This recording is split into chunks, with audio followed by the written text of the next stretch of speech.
पढ़ेंगे different sound. Different sound में अलग अलग होता है, इसको डिफरेंट नाम पढ़ रहे हैं सी एच कैसे बोला जाता है, किस प्रकार से इसको प्रोनाउंस करते हैं और किस प्रकार से वर्ड्स आते हैं हमारे इंग्लिश में।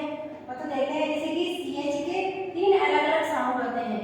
वो कैसे होते हैं, जैसे कि श च क, इस प्रकार से इनको बोले जाते हैं। इनके साउंड इस प्रकार से निकलते हैं।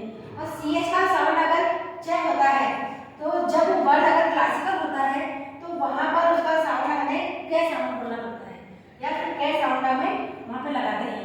अब जैसे कि हम कुछ एग्जांपल के तौर पर आपको समझाना चाहते हैं कि जैसे कि सी एच तो इसका साउंड आता है च, जैसे कि च, सी एच ए आई च। अब अगर सी एच और एस एच आता है वर्ड के लास्ट में तो वहां पे का साउंड आएगा श।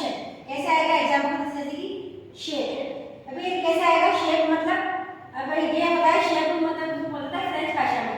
फ्रेंच भाषा और इंग्लिश भाषा अलग अलग, हमारे ग्रीक भाषा में ये सब मिलाकर अलग अलग साउंड वहां क्रिएट होते हैं। इस वजह से हमें वर्ड्स के भी साउंड अलग अलग हमें 3 प्रकार से लेने पड़ते हैं। और हमारे इंडिया में इनका साउंड 3 प्रकार से लिया जाता है, ज्यादातर तौर पर हमें 6 साउंड यूज में आता है।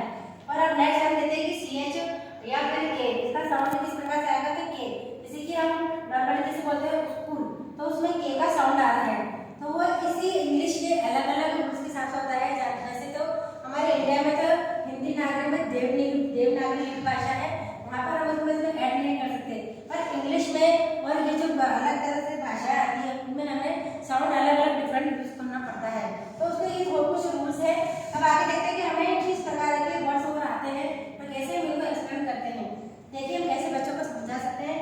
जैसे कि यहाँ पर लिखा हुआ है machine, MACHIN machine. Shape CHEF shape. यहाँ पे देखो किस प्रकार से CH यहाँ पर आया तो शेप आ गया, यहाँ पर CH आया तो शे आ गया। तो यहाँ पर किस प्रकार से इसका साउंड आ रहा है।